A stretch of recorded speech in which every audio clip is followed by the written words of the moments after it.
Welcome to Codex History of Video Games. My name's Tyler Osby. And I'm Mike Coletta. You almost forgot, didn't you? I could see it. No, You I was just figuring out when the best time to come in was. Okay, that's it. Because I'm trying to time it with the music. I don't know, man. No, I think it was good. I was just like, you had a look on your face like, oh no, we're doing it, you know? I was thinking about it. Maybe Okay. Watch us on YouTube and you can tell me if you think that Tyler just got surprised by the own podcast. Yeah. Am I just coping at this point? Like, oh, I did know. forget, and now I'm just like trying to backtrack and say I didn't forget. Nah, I think you knew. I think I'm just giving you a hard time. Well, today's a fun episode. Yeah, we're going to talk about defunct video game retailers. So it's kind of a combination of like our discussion episodes. We put a little a little bit more research into this, but we're not going like really deep on it. We're just going to kind of talk about them because everybody has their like favorite store for buying video games from their childhood, and we're going to talk about some of the ones that existed and no longer exist, or maybe still exist. Spoiler: it's all GameStop now. Yeah, everything is GameStop. You have this amazing diagram that you posted in our notes at the end, and I think we should share our screen and show it off to people. Because did you make that, or was it just something you found? I did. I drew it up. You drew it up? Okay, cool. Up, yeah. So at the end of this episode, like Charlie in Always Sunny in Philadelphia, Tyler will show you his drawn diagram of what happened to all these retailers. Also, I should mention, like, for those people that get us a hard time saying we use Wikipedia and how it's like, you shouldn't use Wikipedia. I use Wikipedia this episode, and I think everyone should be okay with that because these are video game retailers, okay? We're not going to go deep diving in. So I'm going to start this episode with a personal favorite of mine, EB Games, Electronics Boutique. Are you familiar with Electronics Boutique, Tyler? I am very familiar with Electronics Boutique. So I actually went to their corporate info page, like for the corporation, using the Wayback Machine on their 2003. That's how you have to do it. Yep, on their 2003 EB Games corporate website. Quote, Electronics Boutique has a high energy attitude and an enterprising spirit that clearly reflect our entrepreneurial roots. We were established in 1977 as a single electronics focused kiosk located in a suburban mall in suburban Pennsylvania mall. Over the next 25 years, the video game market captured consumer attention, evolved, and ultimately exploded into the enormous industry it is today, accounting for nearly $12 billion in average annual sales in the United States alone. So I thought that's 2003. It's like 10x that. It's more than 10x that. Oh, it's over 100 billion. Because the famous quote now is that the video game industry is larger than movies and music combined easily. And it's not even a contest. Like it's pretty crazy. But I chose that because that gives a little bit of their history. And really the big thing about EB Games is they were mall focused stores primarily, which is something we're also going to talk about later with KB Toys. And they were they went public. Wait, sorry. Okay, I'm confusing it with a different thing. So on Thursday, October 6th, 2005, shareholders from EB Games and GameStop actually agreed to a takeover deal, as in it's $1.44 billion, and both shareholders from both companies agreed to like merge essentially. So Electronics Boutique merged with GameStop. Some of the stores stayed as EB Games or EB stores, Electronics Boutique stores. I know this because there was an EB Games in the Super Mall in Auburn, Washington, and I watched it turn into a GameStop slowly over time. Like I would go every week, with my mom because I just loved going to the mall, and we'd go look there. And one week it was EB Games, and then it was like Electronics Boutique, and then it was GameStop. It just kept changing, and their marketing kept changing, you could see. And so they became a GameStop that then closed, and they moved the GameStop outside the mall into the little strip mall buildings on the back. Wow. I have almost an identical story in Kennewick. There was a GameStop in the mall, which we'll talk about in a minute because it was not always a GameStop. There's GameStop in the mall, and then outside the GameStop, like kind of across the street from the mall, there was an EB Games. And then after this merger happened, like that EB Games slowly became GameStop just inside. Like if you walked into one or the other, you really couldn't tell if you were in an EB Games or a GameStop. And then the sign outside changed, and then we had these two GameStops within like 5 minutes walk of each other. Yeah, I think there was a time when the EB Games in the mall that became a GameStop was still there, and then there was the GameStop next to the Cold Stone Creamery in the same parking lot, just like out in the strip mall portion of it, Yeah. And then a lot of those ended up closing down because they're like, we don't need two stores this close to each other. Yeah, I don't even know if the GameStop in Auburn in the strip mall thing that lasted is still there, honestly, because GameStop's been kind of like they've been doing okay, but they've done some weird stuff. Like, we don't talk about GameStop because it really is the one true store now, retail wise. Kind of at this point. As far as like focused on video games, and even now you could argue they're not focused on video games, which we will talk about when we get to like this like future section, I think. Yeah, but that's pretty much Electronics Boutique. It's most of these companies don't have a very interesting story. I did find some really cool stuff with Funko that I saved for the end because I'm excited to talk about the guy who started the Funko brand of Ooh. not Funko Pops, but FuncoLand, Funko Yeah, Games. unrelated to Funko Pop. Completely unrelated to Funko Pop. Yeah, It's with a C, not a K, so completely different. Totally different. We'll talk about it later. But Tyler, what do you got next? Yeah, well, the GameStop that was in the mall, or is in the mall, still currently in the mall, used to be before that. It was a software, etc. And I've probably talked about it on the show before. Ooh, I love a software, etc. Yeah, software, etc. Like was a computer focused store that sold software. It sort of became a gaming focused store. They sold a lot of games because games sold really well. And they were eventually bought up by GameStop as well. Well, originally they were swallowed up by Babbages, which was which we'll talk about in a second too.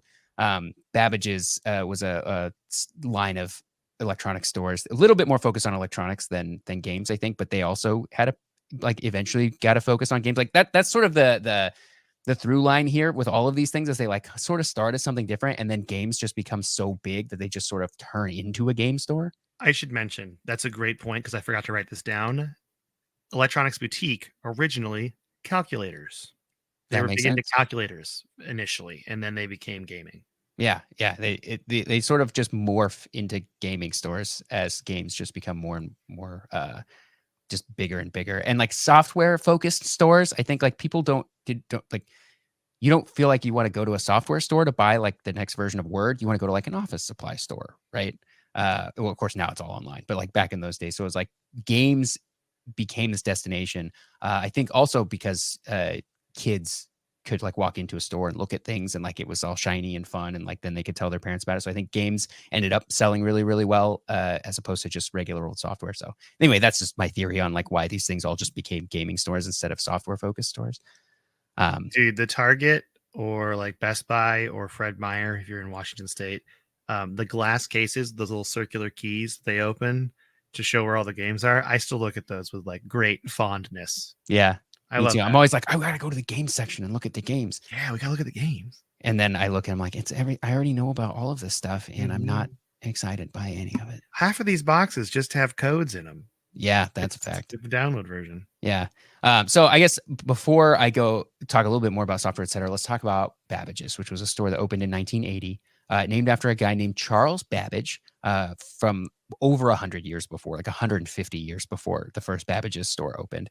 He basically invented the computer before they could make them. So he had all these ideas. He had a machine called like the difference calculator difference machine, and then there was the analytical I forgot the analytical engine. Sorry, difference engine and the analytical engine. The difference engine he sort of built, and it kind of did some math. Like it was huge, but very cool for the 1800s to be able to do math without having to actually do the math. And then he like sort of theoretically thought up the analytical engine, which had like logic gates, and so you could run loops and things like that. And it was Turing complete, which basically means it could do anything theoretically that a computer today could do. It would have just done it extremely slowly back then. They just didn't know the mechanical means of how to do it. Yeah, point, right? But it's theoretically, they were thinking about it, and they were like, "This would work if you could figure out mechanically how to make this work." And there are some folks in like museum folks today who went back to his designs and like, "Oh, we can do this now," and they like built it, and I think it worked, which is kind of neat. But yeah, he like kind of invented sort of the idea of a programming language, and his assistant was like kind of considered to be the first programmer, although all of this stuff was like almost all of it was theoretical at the time. Anyway, Charles Babbage, kind of the father of the computer or the proto computer. So they named this like electronics chain after Charles Babbage. It was just called Babbages. You love it. As far as I know, not actually related to the guy. I don't think there's any family thing going on there. That's as far as I know, at least. It's just like because he was alive 150 years before this, they were like, sure, we can use this name and nobody's going to get mad. I think that's a cool name, though. That's a great name. Yeah. Yeah. So it's kind of like Tesla. Like Nikola Tesla did not start the Tesla car company. But they use his name because why not? I don't know. Nobody's going to get mad about it, I guess. But Babbages eventually bought Software Etc., and they sort of merged into this holding company called Neostar, which operated these stores independently. So Babbage's still existed as a store, Software Etc. still existed as a store, kind of like how when GameStop and EB Games still coexisted, even though they were all the same entity. And then at a certain point, Neostar gets bought up by this guy named Leonard Riggins. I can't. My note is too small. I cannot read it. But he basically he was on the board of Barnes and Noble, and he buys up this store. Just him on his own. Dude, just this. We dude. have so much crossover with both of the things we researched. It's hilarious because I'm going to talk about Barnes and Noble too. Yeah. So he buys up Neostar, renames it Babbages, etc. And so you've got your Babbages stores, you've got your Software Etc. stores, and then he kind of starts this thing called GameStop.com. Which was mostly a website, but they did have some stores. Remember when GameStop was GameStop.com? I don't think the stores say that anymore. No, I remember that. Yeah. That was kind of in the age when ordering from the internet was still like scary for a lot of people, I think, too, because I distinctly remember being in college when I started using Amazon, because I thought it was like ordering from the internet sketchy, and like GameStop.com was before that. Yeah. Like, and I think that's why they had some physical stores, because they wanted you to be like, see, this website is legitimately run by people who have stores. Because like for a long time online, like there were people who were early adopters who bought stuff online and like didn't have a problem, but there was like sort of a skepticism of like, if you give your credit card to somebody online, they will scam you. Like, what's stopping him from never sending you anything? Which turned out to not really be a founded which is flaw. funny. Like now I just order stuff on Amazon all the time, and I'm just like, hey, it'll be here when it gets here. And sometimes I forget that I order it. And it takes a day to get here. It takes 2 days to get here. But people had no problems ordering from like catalogs, like calling someone up and saying, here's what I want to order from you. Here's my address. Here's my credit card number. For some reason, like the internet just felt sketchier. I remember eBay was like kind of the same way too. It felt even sketchier than that, because it was just like random people can sell whatever they want on the internet. What if they don't send it? They just have your money, and which was like a real worry back then. But it turned out to be my credit card number. Yeah, exactly. Like I have to give my credit card to just a random person, which was not how eBay worked, especially with PayPal. That's why they ended up buying PayPal. Anyway, this is not history of eBay and PayPal. Yet. Speaking of Tesla, Elon Musk, PayPal, it's all connected. Barnes and Noble. It's all connected. So yeah, Babbages, etc. got bought up by Barnes and Noble then. So Leonard, the company he sat on the board for, he sold these companies to Barnes and Noble, who had also, you're going to talk about FuncoLand in a second, so we won't go too far into that. But yeah, it's just funny how like all of these stores like sort of existed separately, and then they merge, but they still sort of exist separately, and then eventually everything just becomes GameStop. Yeah, everything will become GameStop, and we will show you the diagram, the expertly drawn diagram by Tyler later that he made. We have a visual aid this episode, and I'm thrilled about it. All roads lead to GameStop. It's kind of the takeaway here. So, so you had your Software Etc., your Babbages, and then your Babbages Etc. holding group that sort of held both of these stores in their thing, but they were still separate entities. At least when you walked into a mall, you didn't think Software Etc. and Babbages were the same thing necessarily. Yeah, and then Babbages will eventually buy EB Games. Yes. They'll merge, like I said. And then, but before that happens, should I just do Funko now? We have Funko listed at the end, but maybe I should do it now because it makes more sense to do it. Yeah, I think so. So FuncoLand is the result of actually 2 failed business ventures. First business was an exclusive golf travel club, and the second was a mail order electronics company called Protectronics. Both were started by David R. And I'm going to butcher this last name. It's Pomije. I think it's Pomije. I don't know if that's right.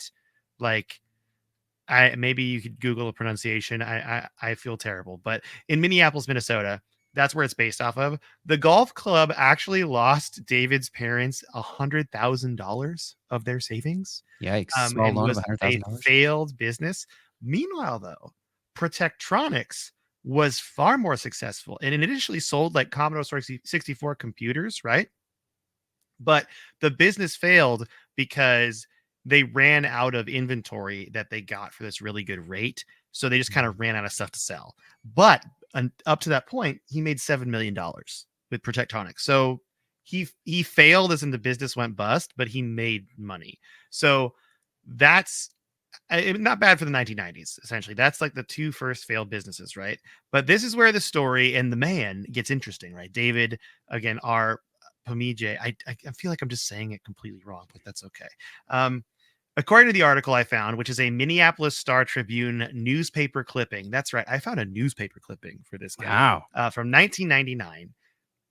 The reason the business failed is he had, quote, lavish spending habits, which means he would buy like luxury cars and go on fancy vacations. So he burned through all of his money that he made with Protectronics. And then the third business venture that came out of this was because Protectronics had an inventory of 1,100 Nintendo games, like surplus that they had left after the business. After they went out of business. Yeah. So he decided to lease those to video game stores, and it worked. And then he's like, well, why don't I take this even further? And he started buying lots of new and used games at surplus prices and flipping them. And he kind of thought, well, when these kids are done with their games, they could just trade them into me. So essentially, Funco created the used video game business. FuncoLand created the used video game business that we know today. It did not start with GameStop. It started with FuncoLand. Wow. And GameStop, like they still make that, like that's their bread and butter. Like they want you buying used games because they don't have to do anything. They buy them at a low price, they flip them, and there's like no transportation costs because the people literally bring them to you. You just have to make sure that they work, and then you just make free money. And then when those people are done with it, they bring it back to you again, and you do the same thing again. You just keep making money off selling the same game over and over and over. It's genius. The developers already got their cut. It's just pure profit. That's why used video games are always sought after. And it's also why they give you like $10 in store credit for a game that they're going to flip and sell for $50. That's just the way it works, right? Yeah. And it's why they give you more store credit, because then you're locked into their system too. If you get store credit, like, oh, we'll give you $20 cash or $30 store credit, then you're like, you take the store credit and you're just in it. You're just in it with them now, and you can't get out. Exactly. So like that's kind of how Funko got really big. I gotta say FuncoLand, so that way we don't confuse it with Funko Pop. I always think about how we clip out these things and put them on the internet, and I'm like, if someone on TikTok can see me say Funko, and they're gonna be like, actually Funko Pop sells miniatures and not. I'm like, that's not what I'm talking about. That's what I'm talking about. So, okay. The other part about this, the business grew and was super successful, but then they started to see prices fall and stocks, like their stock price fell. And they weren't hitting the same numbers they were always hitting. I didn't really read about a reason for this. It just kind of happened. Like, I think it was some other factors that like took a part in this, and that is when EB, Electronics Boutique, made an offer to purchase FuncoLand. Then Babbages, at this point owned by Barnes and Noble, which is what you just said earlier, decided to purchase and do a counter offer that beat them. EB came back, matched Babbage's offer, and then Babbage came back a second time and like well exceeded and beat their offer. And that's how Funko and Babbage's would be merged and become GameStop in 2002. So wow. Funko, a business started by at that point, 2-time failed businessman that hit on something really good. It blew up. And then the things I was reading about this deal too, like, they were making offers to buy FuncoLand when it was not doing well financially, to the point where everyone thought it was overvalued. Like, they're like, why are they trying to buy this business? But really, it's because they're all trying to make a conglomerate, I think, of all these gaming companies because realistically, GameStop, as far as like retail in like stores, like they're the only ones. Yeah. Because doesn't Best Buy like recently stop selling as many like video games and stuff? Or was that CDs? They've stopped selling physical like CDs, and I think maybe even Blu-rays too. Like, it's really, I think their physical media stuff is all video games now, and they probably see the writing on the wall there, which we'll also talk about later. But yeah, it's just funny that they made all those offers on it while it was like in the depths. Like, they just like the stock. They liked the stock before the GameStop Like Yeah, like the where the stock GameStop meme. thing happened. Yeah, for the Yeah, GameStop yeah. stock meme, which I still haven't seen that movie, by the way. Oh, I it's need to watch okay. it. Yeah, I Yeah. liked it. But yeah, so that's FuncoLand. It's kind of it's very much interesting because I was doing the research on these and the other ones I talk about. We're gonna get into it when we talk about Circuit City too. That like there's not one reason these businesses fail or get purchased. It's like a combination of reasons. And Yeah. I'll get more into that with Circuit City. But FuncoLand didn't really go out of business. They were just purchased by Babbages and absorbed into the GameStop behemoth that we know today. Yeah. It like all of these things. So basically, you've got your Babbages, your software, etc. You've got your GameStop, EB Games, FuncoLand. All of those 5 things, and maybe even more, because GameStop went on like a buying spree at one point too, where they were just buying up all sorts of like small mom and pop shops just around everywhere. Like they were just trying to get as much space as they can. Everything becomes GameStop. Everything is And GameStop. they're it. As far as like video game focused retailing, it's just GameStop now. Aside Corporate. from like Yeah. corporate, right? Aside from like small mom and pop things, like of course there are some smaller things. Like I'm not saying they're literally the only thing, but like kind of though, right? Yeah. I mean, realistically though, like it was cool when I went to Bellingham and I talked about this a couple weeks ago when I went up there and bought some used video games there, that the places I was going to, the stores I was buying used games from, they also had new games. Like they were getting in games to sell like and have like release parties of. And I thought that was really cool because you don't really see that anymore.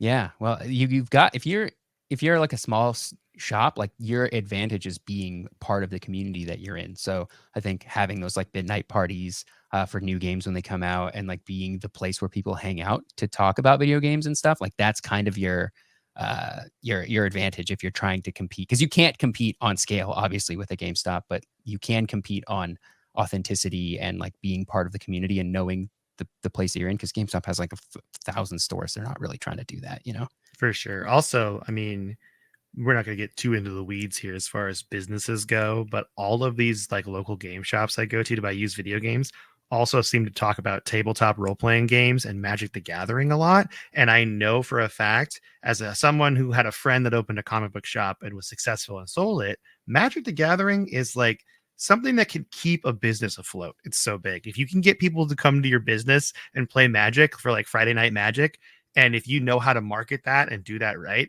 that can be like a big money maker for your business. And I think a lot of mom and pop video game shops we're seeing become not just gaming stores or not just comic book shops or not just tabletop RPG, but they're all just molding into one. I'm going to call it a general nerd shop. Yeah. And And that's and the like you best. said, focusing heavily on those things that you kind of have to be in person to play, Yeah, community. or are better if you play in person. Like you can play Magic online, I guess. So you could play a lot of these things online, but the real fun is like being there in person. Exactly. Right. I will say also that Magic the Gathering is fun on Magic Arena, but it's way more fun in person. Like that's what makes the game fun in my Yeah, mind. the Is that social you aspect think, of it is really cool, and you mhm. can learn the game online, but you don't really get the social part of it. Yeah. As someone who's tried to get into Magic Arena now 3 times and plays it for like a week and then goes, it's not as fun as playing with friends. It's hard, you know. Yeah. But there is a esports Magic Arena scene, which is kind of cool. Oh, that's cool. Yeah. So that was my tangent for today. What one do you want to talk about next? There it is. There it is. Let's see. What else is on our list of I stuff mean, that I was going to talk about KB Toys next. Okay, yeah, talk about KB Toys. Okay, so KB Toys, which is a toy shop that was mainly in malls. We had one in that Kennewick Mall right across from the GameStop. And I had one in Anchorage, Alaska. KB Toys was big. I always would hit that. As a originally started as a candy company in 1922. This might be the oldest company out of all the ones we talk about today, by brothers Harry and Joseph Kaufman, and that's why it's Kaufman Brothers is the name of it. Oh, So that's what KB. KB stands for. Mm-hmm. Okay, today I learned. Yep. They got into the toy market actually because they acquired a wholesale toy company from a candy client that owed them for outstanding debts. So they kind of accidentally got a toy company. And then in September 21st of 1946, the Kaufman brothers decided to open a toy store. And then 2 years later in 1948, they said, we're out of candy and we're all in on toys. And that's just what they did. So in 1973, they decided to leave the wholesale toy business, though, and go into mall stores, which is how I knew them in the Fifth Avenue Mall in Anchorage, Alaska. Right. So they filed for Chapter 11 bankruptcy twice, once in 2004 and once in 2005. They tried to revive the brand in 2016, but as it's all very clear now by the lack of KB toy stores and malls, that did not work. So KB Toys is a little different because they never really went all in on games, but I do remember them having like a prominent game section Yeah, when I me grew too. up.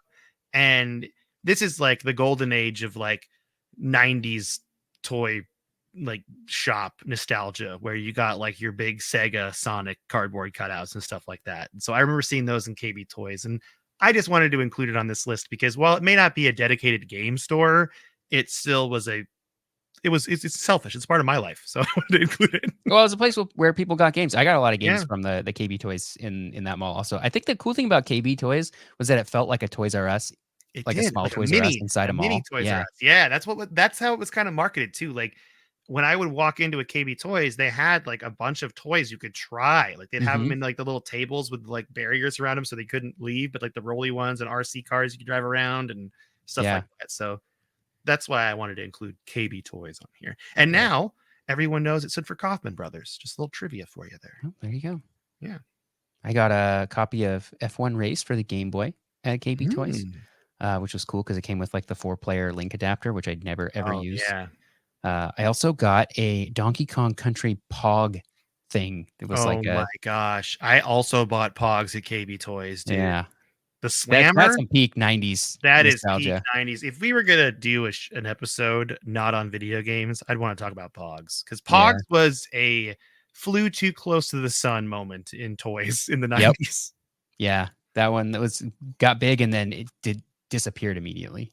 I think it's because the idea of the game was you were supposed to keep the paper Pogs that you won Yeah. to encourage kids to get their parents to buy them more Pogs. But that just kind of became gambling for kids, and that's Yeah, kind of and how I it think fell parents were apart. like, I don't wanna buy you more when you lose them on purpose, like, that's the Mhm. game is to lose them? I'm not It buying you was more so that I'm not buying Pogs for my kid that end up just being someone else's kid's Pogs. yeah, and it was like pay to win too, because whoever had the big heavy slammer, like they would sell the big heavy metal slammers, and if you wanted that as a kid, so you could slam the pile and really get as many as you could, it was Yeah, I still don't know how that game worked. I feel I like people I just threw just Pogs and slammed them and then said, "I you were won," and then they you were took all the supposed to Pogs. like stack the pogs and then slam down on them, and then it's supposed to like make a spring effect where they like come up, but it would just become a mess, and then they'd all fall, and there was always an argument about, well, did that fall off the stack or did that stay on the stack? It was just, uh, it Yeah, stressed me out just thinking about it because as a young kid with anxiety, the idea of having a toy that I could lose to another kid yeah, like absolutely was not. not fun. Yeah, it's stressful. Yeah, I think Pokemon cards were tough too for a similar reason because while you were trading them, you older kids would scam younger kids all the Oh time. yeah, Yeah. like I mean, Ditto's pretty cool. You want a Ditto? It's Yeah. like Oh, this Rattata's pretty sweet. Like, yeah. do you want that? Or you would like trade your like shiny card that was actually not very rare for another card that was not shiny but very rare, and they'd be like, "But it's Yeah. shiny. You want the shiny one, right?" They're like, "You don't need a holographic Charizard. You need Diglett." And they'd be like, "Eh?" And you're like, "Yeah, you're right." Yeah. So Yeah. that's KB Toys. What you want to go to Game Crazy? Talk about some Game Crazy. Yeah, Game Crazy was one that never got caught up in the GameStop empire because it was part of Hollywood Video. Oh Uh, yeah. they did this thing where they put like a store inside of a Hollywood Video, and they were separate kind of entities. I mean, they were all owned by the same company, but like if you worked at Game Crazy, you did not work at Hollywood Video, and vice versa. Maybe sometimes people would like work at both or something, but that was like not the norm. Like if you worked at Game Crazy, you were not expected to work at Hollywood Video. Um, and it was kind of just a GameStop, but inside a Hollywood Video. They did used games. They sold things, so it wasn't a rental. Like Hollywood Video was a rental shop. And they probably sold stuff too, but it was mostly a rental shop. So Game Crazy would be inside of Hollywood Video selling stuff and doing the used video game thing, basically just competing with GameStop. And then as Hollywood Video sort of went out, Game Crazy went out as well. So it started in Oregon, which is pretty cool. Pacific Ooh. Northwest. Hey. I consider Oregon Pacific Northwest. I do too. Especially I think yeah, you could consider Oregon Pacific Northwest. especially East Eastern Oregon is just southeastern Washington, if you ask me. Yeah, Eastern Oregon is Yeah. southeastern Washington. I was gonna say Eastern Oregon is Idaho, but maybe I'm wrong. I mean, well, Eastern Washington is kind of Idaho too. Yeah. It all sort of blends together. You go But over Oregon those has their sales mountains. tax. Yeah, you go over mountains. It's all Idaho. That's what it is. Yeah. That's what it is. Oh man. Yeah. So I think it was kind of cool though. They did have some standalone Game Crazy stores.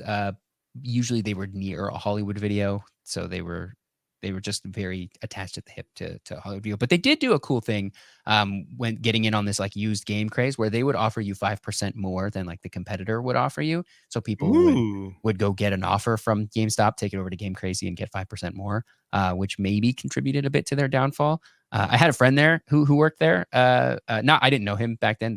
He worked there years and years ago, and he tells the story about how lax they were with a lot of policies. And he's like, I'm probably the reason they went out of business because I think he took advantage of some of the lax policies there, which is pretty funny. If you, it's fine. Don't hate the player, hate the game. Statute of limitations is up on that, as far as we know. Well, yeah, and no way.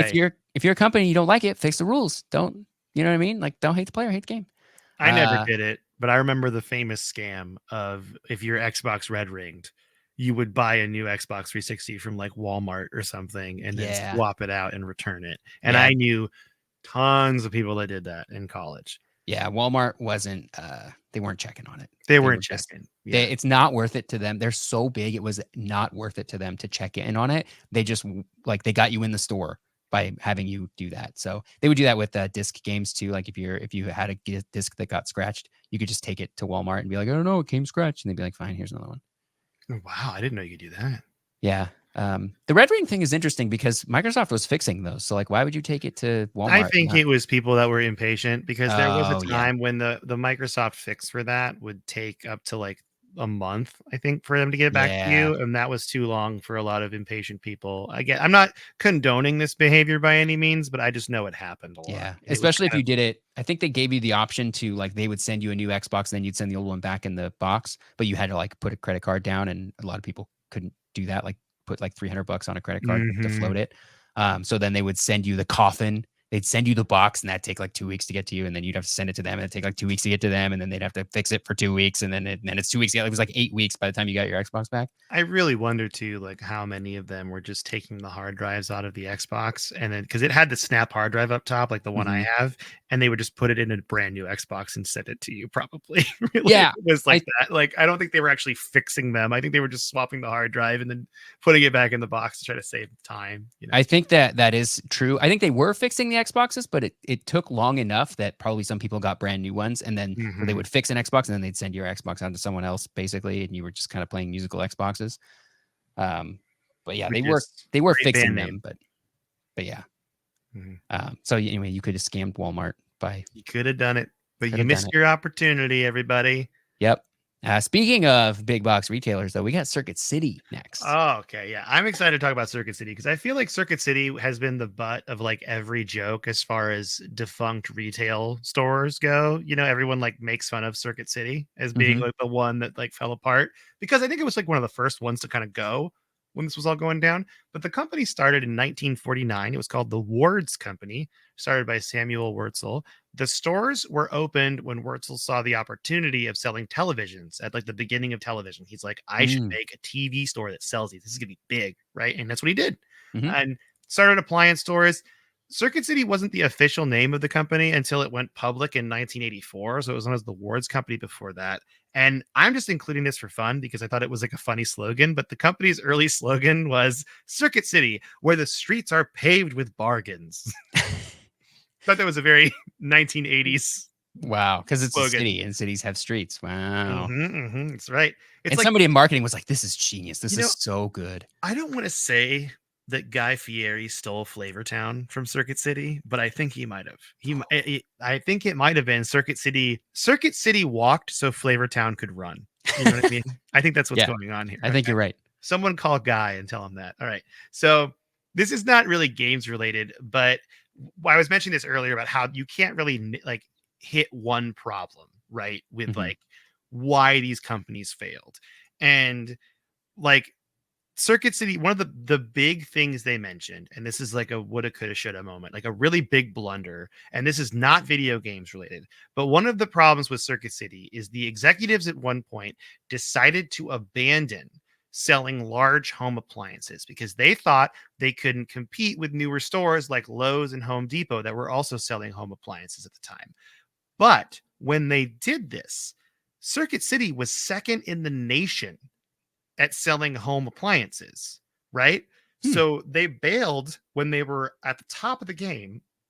And then the early 2000s happened, which had a housing boom, which means more people were buying appliances. So Circuit City Oh. like took themselves out of the race at a moment when they would have made a lot of money from it. Yeah, and Um, Best Buy famously does still sell appliances. Best Buy does sell appliances, and you know who was number one in selling appliances at this time? Sears. So I am saying this is a blunder, but realistically, I think Circuit City would have closed anyway. If you It's look at not the only statistics. reason. Sears is Yeah, gone too. yeah, Sears is gone too. So that's like What an one of the institution reasons. Sears was, man. Dude, Sears, yeah. I remember buying a Craftsman drill at Sears and being like, Craftsman's a good brand, because Yeah. my dad always said it. Yeah, Craftsman. well, and at one point I think it was. I think it maybe it isn't as much anymore. If the Yeah. brand Well, even exists Craftsman's at all. now it's owned by another hardware company. But the reason that people buy Craftsman tools all the time is at Sears they had a lifetime warranty. Like Mm, if you bought a Craftsman's hammer and it broke, they just give you a new one. That was yeah. like a big policy about Craftsman tools.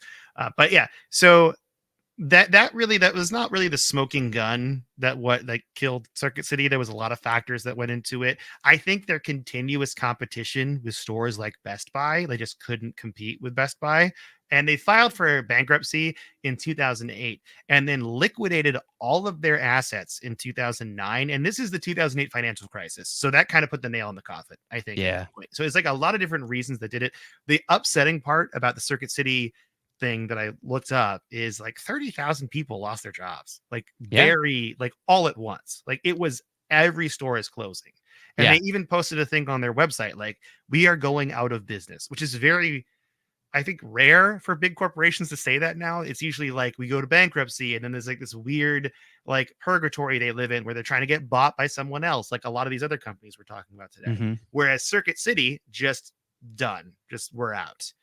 They tried also to bring this back, and they're still kind of trying. Like the earliest thing was like 2023 as an internet brand. So Yeah. I remember when it circuitcity.com. like sort of came back. It's still there. I think you It can still is. go And, there. and you can still go to circuitcity.com, and they're trying to make it a brand again as far as like an internet only store goes. But now they're competing with like Amazon. Yeah. And At this point, it's, you're like, what are you doing? yeah, it's just like, what are you even trying for anyway? But yeah, that's Circuit City. I never actually I think I maybe went into Circuit City one time. There was one in Federal Way, Washington, when I was a kid, and it was next to Costco. And I Mm. think I went in there one time, but that was kind of it. Like they're kind of sad. I also think in the movie 40-Year-Old Virgin, they're kind of making fun of Circuit City because Yeah. it's an electronic store, and it's like that's the one. It's just Circuit City. Yeah. It's the Circuit City. Yeah. I love the Circuit City that was in I guess it's not Kennewick, it was in Richland technically. I went there a lot because I just liked it. It was like a really big store that sold lots of different electronics, including video games, but like just tons of different electronics. A Could girl I you was dating buy in high school actually worked there while it was closing, and she got me a lot of great deals on stuff before like the Sweet. public got Thank ruthless. you, Tyler's ex-girlfriend. Hey, we I did get a salute you. copy of Zelda Twilight Princess for like $12. Oh, nice. Do they ever sell PC parts at Circuit City? Yeah, I think Oh, so. see, Not the same way that like Fry's did or Micro Center, oh, like, but they sold like you could buy graphics cards or we're not talking about fries this episode. That seems like a missed opportunity. yeah. Well, I would consider that much more of an electronic. I mean, I guess as much as Circuit City was. I don't know. At We can't one cover point everything, in you know. the end, Fry's was selling like skateboards and Lego. So I think they were just kind of doing Yeah. everything they could to hold on. And by the end, like at least the Fry's in Burbank here, the UFO themed one, the shelves were empty. There were like 100 people walking or like working in this store, 2 customers, and the shelves were completely empty. And everybody's like, no, well, no wonder you're going out of business. Yeah, I mean, Fry's, it was a cool store. I also love that they had themes for everything too. Yeah, Like that's each cool. store had a theme. The one in Renton was like Aztec themed, I think. Oh, If I remember cool. correctly. Yeah. But anyway, so that's Circuit City. Do you want to end today talking about a personal favorite of both of ours? Well, not end today, but end this section on older stores by talking about something near and dear to our hearts. Yeah, I mean, we all love Toys R Us, and I don't want to get too deep into it because Toys R Us is such a beloved brand from a lot of people in North America. There are plenty of like really, really deep dives you can go on if you really want to go deep on Toys R Us. I highly recommend Polygon's History of Fun podcast. They did an episode in 2018 on Toys R Us, which is kind of an inspiration for this podcast because I really like the format of how they talked about stuff on that podcast. Oh, I love that. So I don't think it's super like worth it for us to go into details here. Just because somebody else will do. There's probably a 6-hour video on YouTube that like is way better than anything we can do here. But lots of people have nostalgia for this place, and I used to go there to play Pokemon trading card game tournaments. When I was like 10 years old, I got a Boulder badge. I don't remember how I got it, if I had to beat a specific person or win a certain number of games, or if they just gave them to you eventually. I don't even remember, but I was really proud of it. Do you still have the Boulder badge? I don't think I could find it. I want to know more about this. Like, did they have did there kids out there that got all the badges Probably that are now adults? And I'm like, yeah, and they have all their Toys R Us still? badges. I wonder. Okay, I'm looking on eBay right now. I'm gonna search for Toys R Us Boulder badge or Pokemon Toys R Us badge. Pokemon badge. Toys R Us Pokemon badge. Pokemon League badge books, coach stickers, 16 pins, 5 challenges, victory road. Oh yeah, dude, $400 for it's everything though. It's got how you do all the challenges. Oh, Brock's challenge. You must play with at least 5 level 2 evolutions in your deck, and then you have to like win a certain number of games, and then you get the thing. And then Misty had a different one. Opponent may draw 1 additional. Oh, you had to like give them an advantage. Your opponent may draw 1 additional card at the start of the match, and then you had to win. So, are these back still? And there's got to still be things like this. This is really cool. But these are the badges. Yeah, here. I'm gonna send you the link so you can look at what I'm looking at. Can't wait for Tyler to drop $400 on getting that Pokemon badge dream. Oh, I will not. But okay, but I will. So okay, you do it. Yeah. Some of these look cards with little challenges on them. Yeah. Anyway, dude, honestly, there's gotta be PDFs you can print of these though, for sure. Yeah. Actually, what am I doing? I can share my screen to the. Yeah, you can share your screen. I can share a tab. Definitely share your screen. So you can get some pins and badges also, just a set of 6 of them for like $75. It seems like there's options. If you're a nostalgic person that's trying to get your Pokemon Toys R Us life in check, you can still do it. Don't worry about it, everybody. Here you go. You can see the tab here. Okay, look at this. So these are all the things. The challenges are here. There's like, where are the badges at? These are the badges. Those look cool. Some of those look like they were sitting out in the sun for a while. Oh yeah, a little bit of. I wonder if the badge are they actually metal? Yeah, they were pretty high quality. That's nice. As I recall. I mean, I was 10 years old, so who knows? I mean, 10 years old, it was probably felt like the most legitimate piece of metal that you'd ever see. Does this thing have any bids on it? Is it actually worth $400, or do they just want $400 for it? Here's one for $300. Wow. Okay. Anyway, that's the eBay for Pokemon badges. At Toys R Us. This is why we love Toys R Us. You go play games there. The other thing that is nostalgic for me about Toys R Us is the fact that they didn't have any games out on the floor. You had to go, you went up and down the aisles the same way as you would buy toys, but they just had like pictures of the game and like maybe the back of the game so you could read the back of the box, like a picture of the back of the box. And then you grabbed like the tag and you took it to the counter and you bought the game with the tag, and then you had to go to the special counter after the checkout where somebody would come from the magical back of the store with the game that you wanted. And it just felt like Santa was like going into the infinite storage of video games and just bringing you the game. It was so cool. If you still want this experience, buy a game console at Costco. They do the same thing. They do the same thing. You have to bet a cardboard cutout that you take to the front and you buy it, and then you got to go to the little like kiosk where they have the back of the store with all the secret stuff, even though it's the front of the store, and then they grab you your console. Yeah, and you're like, they probably have, you're buying like Super Mario Land, and they're like, they probably have Super Mario Land 2 back there, but they're not selling it yet. You just figure it infinite. They're like, they probably have the next Game Boy back there. And they're like, sir, please leave this Costco. And I'm like, I can't leave. I need to know. And I can't tell until you tell me what's back there. Switch 2 back there. Yeah. So, yeah, but that was fun. I'm sure it was like an anti-theft thing, but it was cool. It was like a fun like part of buying a game at Toys R Us. I have a question for you. How do we get here? I'm actually going to do this. I'm just going to make a new document, new blank document here, and paste your picture in it.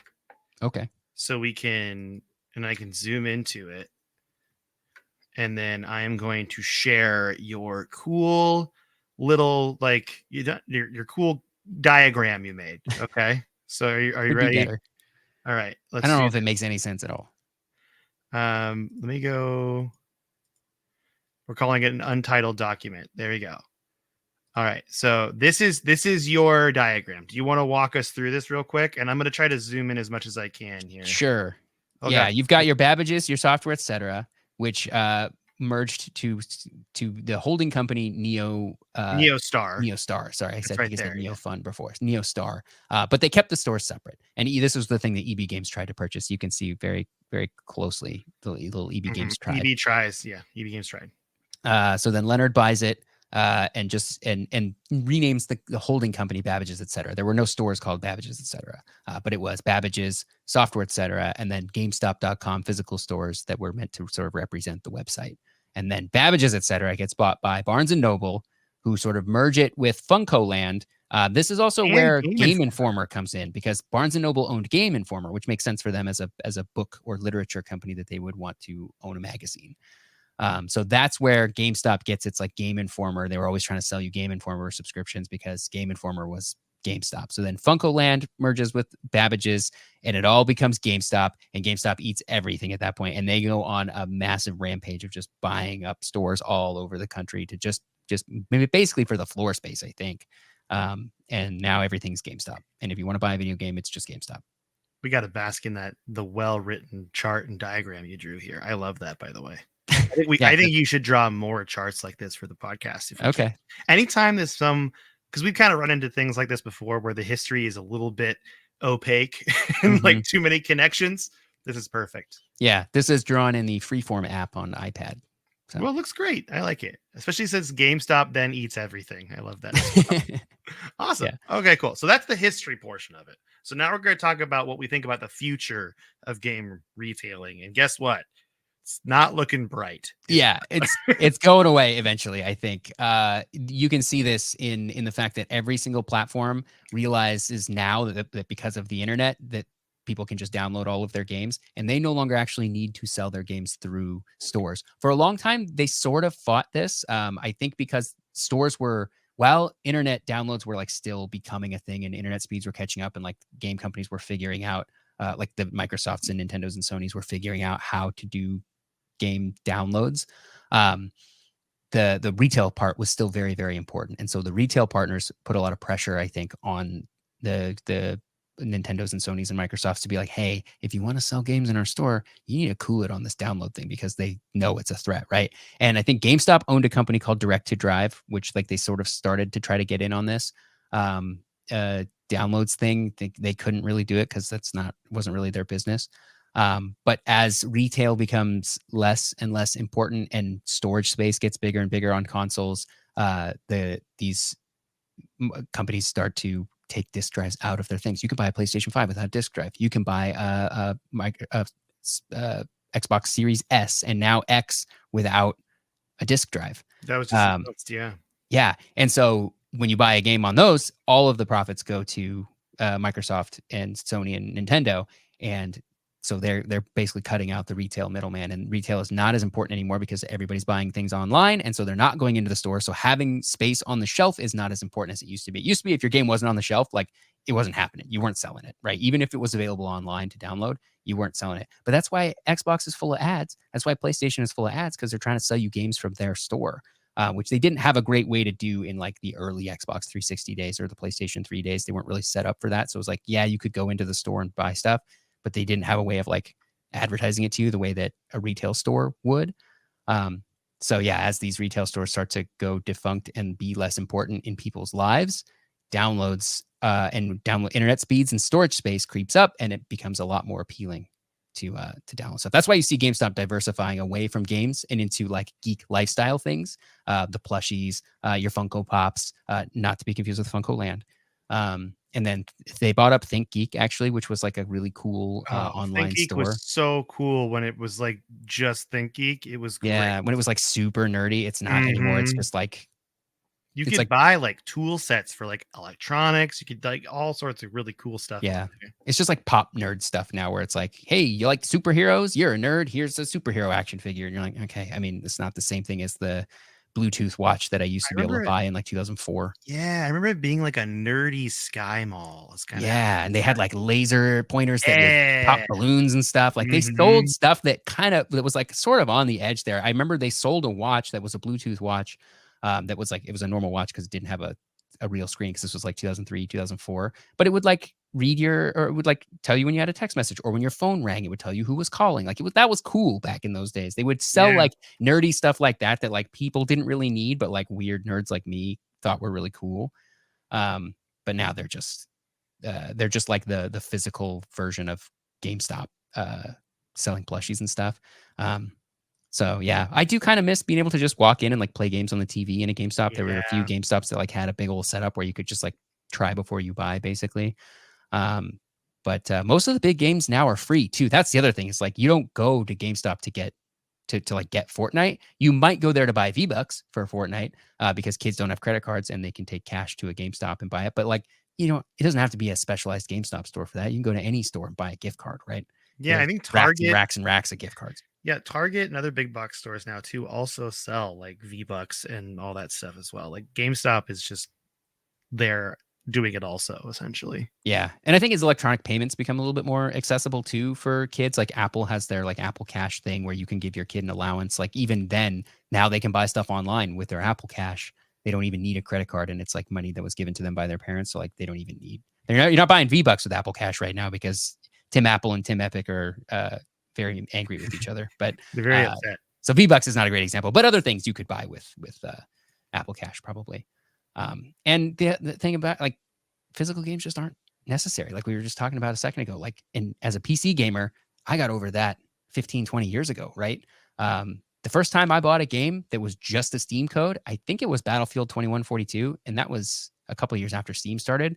It, like, you open it up, I think it had the game on the disc. Like, it was a code, and I think the game was on the disc, but that was just like really to circumvent download times. Yeah, Because once you use the code, that was it. You couldn't like give it to your friend, let them borrow it or anything. And Half-Life 2 was the same way.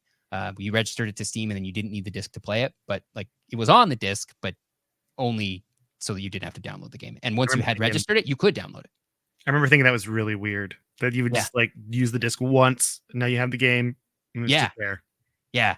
It was PC gamers kind of got over that in a way that took a lot longer for console to do so, I think. I don't know if we've done an episode on like physical media or not at this point. I can't remember, but I understand, like, with e-waste, how important it is to like do digital stuff. I think that makes sense.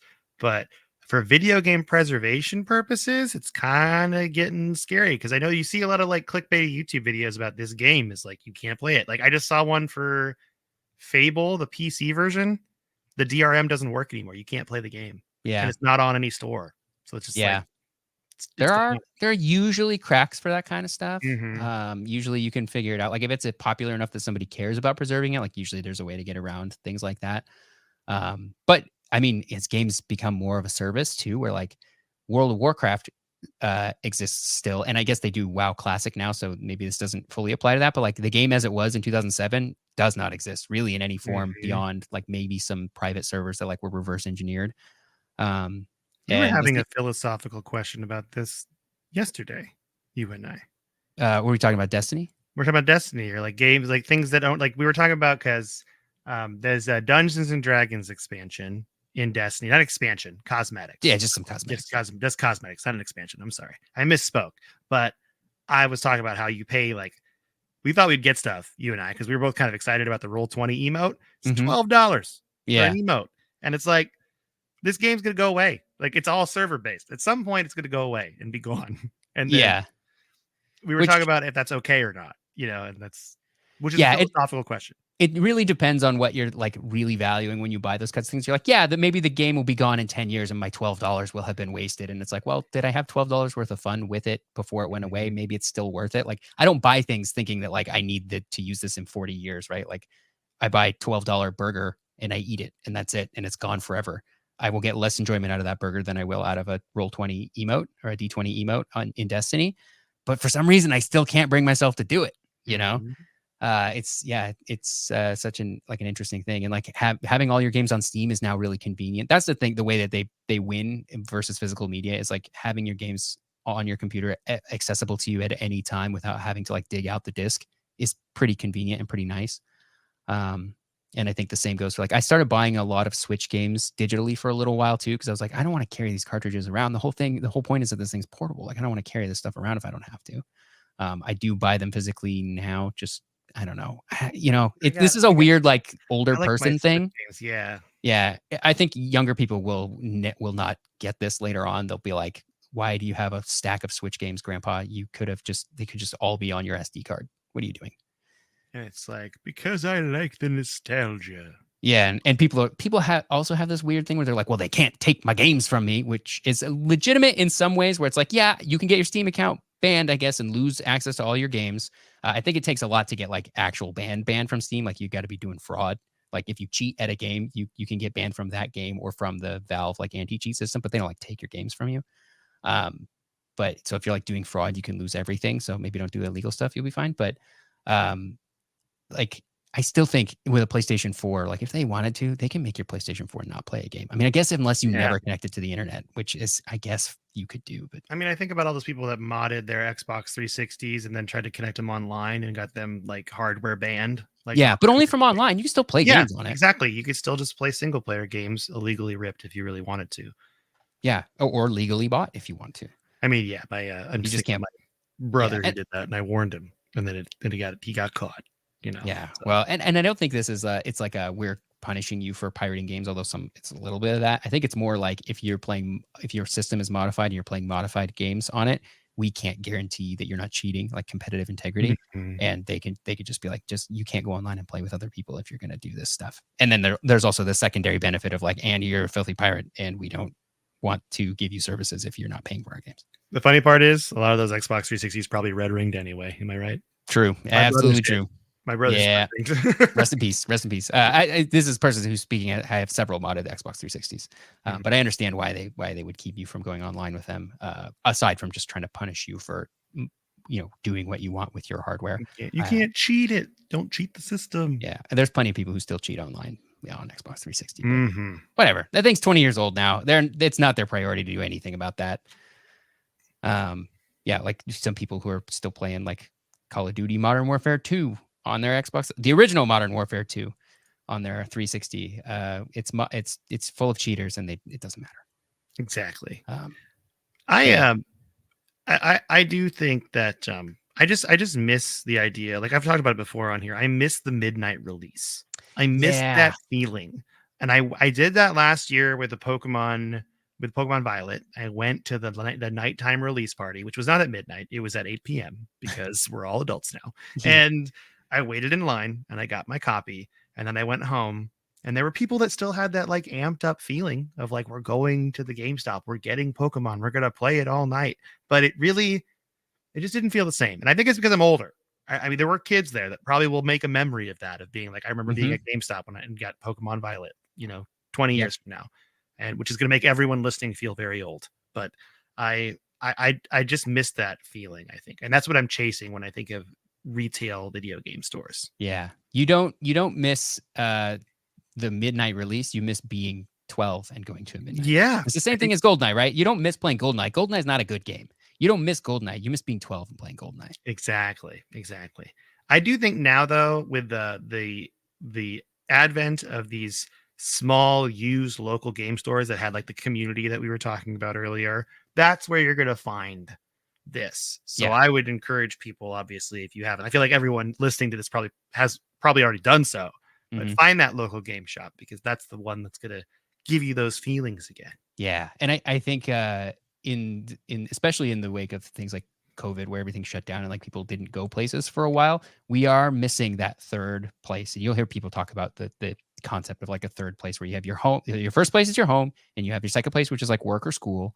And then you have a third place where you go to socialize. For some people, it's the bar. For some people, it's the bookstore. For some people, it's like this other place that you go. For some people, it's like church or a community thing, right? Like it's a place where you go to hang out with other people. And I think we have fewer options for that these days. And that's the gap that a game store can fill these days if it wants to be successful. Is like, be that third place where people go to hang out, and then you can sell them stuff while they're there. PC cafes kind of do that in a lot of countries, like in China and Korea and stuff. PC cafes are really big because people go there and they hang out and they buy snacks and they buy time on the machines. But they're like there with their friends hanging out. and we don't have as many options for that today. So that would be my advice as somebody who's never operated a store or owned any sort of business. I would be trying to not sell games as my main thing. I would be trying to make a place for people to hang out, and then they buy games and snacks and whatever they want. And then you're just in the business of selling to people who are in your store, whatever they want. So whatever reason they're there, instead of being in the business of selling games. Is that third place thing? Because I think about sitcoms with that. Like, yeah, Friends. Yep. You had the apartments and Central Park, exactly, and then you had like in Seinfeld was the diner. Yep. Right. Yeah, that was their third place. Was the bar. Mm-hmm. Like every one of these places had like an extra. Yeah, and Cheers was a show all about the third place. Exactly. Gosh, I never thought about the third place until today. I never heard of this before. Yeah, I'm gonna do some deep googling later. Yeah, it's like that whole. Because people can go online for their social interaction now in a way that they weren't able to do in the 80s and 90s. So you would just go to the place because that's where the people were. Otherwise, you were going to be alone. Now you can be alone and somehow trick yourself into thinking you're not alone, but then you really still are alone by just like scrolling on social media. Third place now is Discord for us. Yeah, for some people, right? It is, and I think that's a good example of like a virtual third place as opposed to a physical third place. I love that. That's a really good. That's a nice, touching thing to end on. Yeah. Tyler. Look at us having a touching podcast. That's nice. What have you been playing this week? Destiny. That's it. We've been going hard on Destiny. Do you want to tell people what we did? I was going to wait for you to tell them. We did the new exotic mission for the exotic class item, which is very cool in Destiny. They've never done an exotic class item before. So the mission is very cool. It requires 2 people. It's like a little 2-person raid. It's timed, so you end up having to run it over and over until you figure it out. We did it blind, and we figured almost all of it out. We looked some stuff up at the end because we were starting to get a little bit crispy. We were like on the last, so it took us probably 4 hours? 4 or 5, like in total, all in, total? probably 5 hours total. And that doesn't include the setup time because it also so on let's give them a timeline. Friday night we did all the predecessor stuff, but to get the mission showing up, which took us a while. Yeah, it's non-trivial. You can do that stuff by yourself. You don't have to be with somebody, but it's more fun if you're with somebody. But we did it together because that's what makes the game more fun, is hanging out with friends, right? Mm-hmm. And then Saturday morning, we started at Saturday. Well, I guess noon. Saturday at noon, we started, and we tried until about 3:30ish. So that's like 3.5 hours. And then we tried it. We took a break. We got to the final boss. Mm-hmm. In that, and then we stopped, and then we came back on that night and played it, and then first tried beat everything, which felt really good. That was cool. Because I was definitely getting a hot brain by the end of that 3.5 hour stint, and so it was good to take a break and go be a person and then come back, and then we beat it first try, and I was like, dude, we beat it first try. But we definitely looked up. There's a puzzle in the final boss fight that I was over trying to figure out puzzles, and you kindly were like, we should just look this up. And then we figured it out, and we instantly communicated. You were calling it out and we were just doing it, and it worked. And then we killed the boss. We also leveled up a little bit. You got higher level. Yeah. That helped a little bit. I think. And you brought me up to your level too, which was really nice, so I didn't have to grind. The fun part of it. So it's a timed mission where as you get further and further in, you kind of get time added on to it. So as what we would do is we would kind of go in, we'd figure out sort of the first puzzle, and then we wouldn't have enough time to actually do it after we figured it out. And then we'd play again, and we'd get a little bit further. We figured it out, so we got through it, and then we get to the next thing, and then we have to figure that one out. And so we kind of did it section by section. But every time we did it, we had to start over from the beginning. So which sounds not fun, and to a certain extent, it's not. But to the extent that we got better at it every time, and because it's timed, us getting better at those earlier segments meant that we had more time to figure out the stuff that we needed to figure out each time. So by the time we were at the final boss, we knew everything. We were just blasting through it, and we got to the final boss with tons of time left, and that felt good. Getting good at doing it quickly felt good. So I'll tell, because I remember we got to the boss the first time, and I think we had 8 minutes on the clock.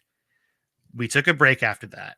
The next time we came back, when we actually beat it, we had 22 minutes on the clock to beat the final boss. And that's when I was like, we got this. And then that puzzle came up, and we're like, oh no. And we figured it out. Yeah, we had enough time to look it up and sort of figure it. Because we even, whatever guide we were looking at was not great too. Yeah, they didn't really do a very good job explaining it. So we did kind of have to piece it together a little bit. Yeah. And it's hard because you have to weigh well, do we try to find another guide? And does that take more time than just us sort of trying to figure out what it is? It would have felt really bad if that bottlenecked us on that run, but I'm glad Yeah. we figured it out. And because it's why I'm realizing I could never do like a world's first raid run. It's because I can't play a video game for longer than like 3 hours without like getting up and needing to do something else. It's just really hard Yeah. for me to do, especially when you get older and you're like, you could play games for hours as a kid and not really think about it. But now I'm just like, I have adult responsibilities. I have to take care Yeah. of. You're like, is this really worth it? Should I really be doing this? Yeah. I lost my camera because Your it camera's overheated, I gone. think.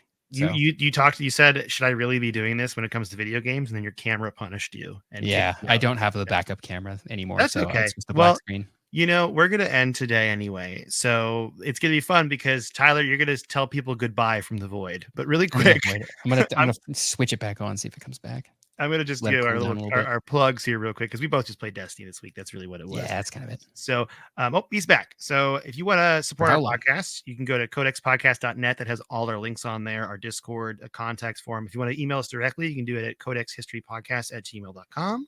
With that, Tyler, do you want to say goodbye to everybody? Goodbye, everybody.